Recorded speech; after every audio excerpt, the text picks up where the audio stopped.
Hello, this is Ed Hamler with your World in Review. The recent material presented on this website over the weekend has made clear that behind the terror tactics used by the British financial empire, like the Standard & Poor's downgrade, is an act of aggression and willful intent to destroy the United States and our people, and we won't talk about it in any other terms.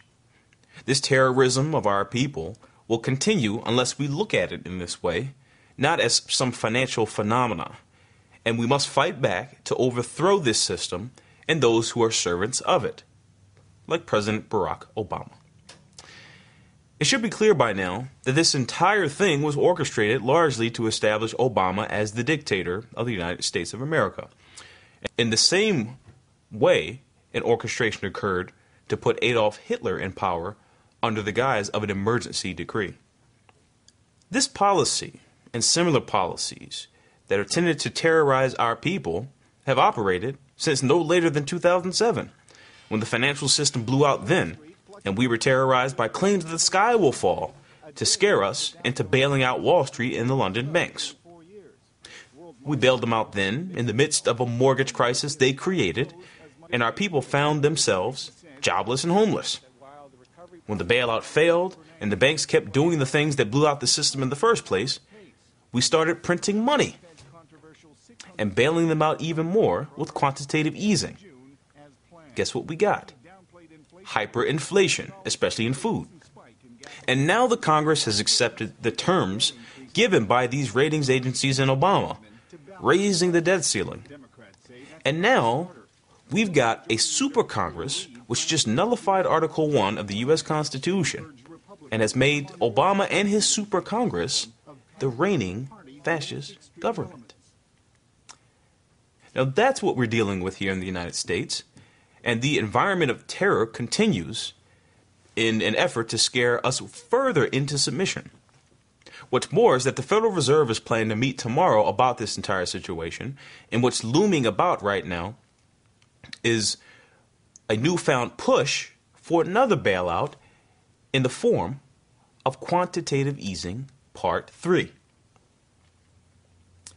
Now, while these scare tactics continue, the truth is, as President Franklin Roosevelt might say if he were alive today, we have nothing to fear but another day with Barack Obama in office.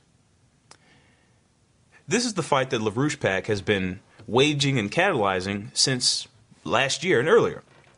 And it should be as clear as day that unless you start with that fact that Obama must go, we can't talk about jobs, we can't talk about health care, Social Security, we can't talk about any kind of future with this guy in office. And that's the only movement for change that exists, and you must join that movement if there's going to be a future. Now, some are catching on to this. Today, among the growing opposition that exists right now to Obama, Kentucky State Senator Perry Clark made an open call for President Barack Obama to step down and resign, and that Congress must pass Glass-Steagall immediately. Today, he said, "My fellow citizens, after much reflection on the passage of last week's debt ceiling and austerity legislation in Washington, I have decided that enough is enough.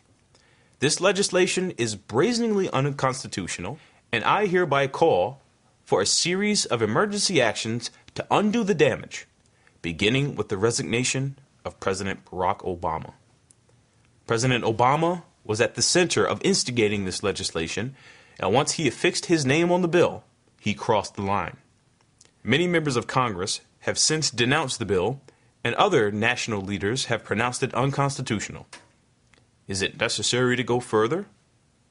I am joining with American statesman Lyndon LaRouche in calling for the president to step down or face impeachment. As we come into this challenge to get rid of Barack Obama before it's too late, if we face this threat head on and remove Obama immediately, you'll find that we still have the potential right now to create a bright future, even at this critical point.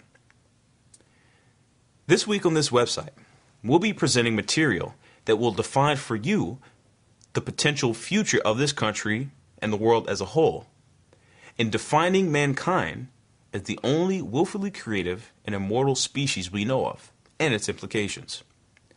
Tomorrow, Lyndon LaRouche himself will weigh in on this issue, so stay tuned, because those are the kinds of big issues that confront mankind as a whole right now, while very small men like Barack Obama stubbornly stand in the way. So for now, a section from a joint statement called The Transatlantic Call for an Emergency Solution to the Present Global Breakdown Crisis, written by Lyndon and Helga LaRouche and Jacques Cheminade, should be enough for you to get a glimpse into the kind of future orientation and the pathway to the future that would immediately follow a post-Obama world. Within hours of President Obama's removal from office through impeachment or resignation, or through the invoking of the 25th Amendment, Section 4, providing procedures for a president's removal from office if he is no longer mentally or physically competent to serve, the Congress could convene to pass legislation reinstating the Glass-Steagall separation of commercial banks from the brokerage and insurance sectors. Such a bill has already been introduced into Congress by Marcy Kaptur in the form of H.R. 1489, which already has significant support on a bipartisan level. A minimum of $17 trillion in Wall Street gambling debts, foisted on American taxpayers, would be thus charged back. With that gambling debt removed from the federal government ledgers, Congress could immediately proceed to issue federal credit for vitally needed infrastructure projects like the North American Water and Power Alliance that would immediately create millions of productive jobs. America can begin a process of physical economic recovery, setting a standard for similar action in Western Europe. The transatlantic region can reverse the otherwise irreversible collapse into a new dark age, but only by taking these measures.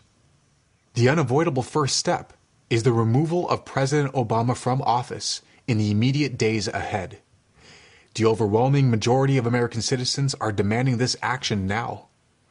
A vast majority of citizens of the nations of Western Europe are demanding the same things and are calling for a change in leadership.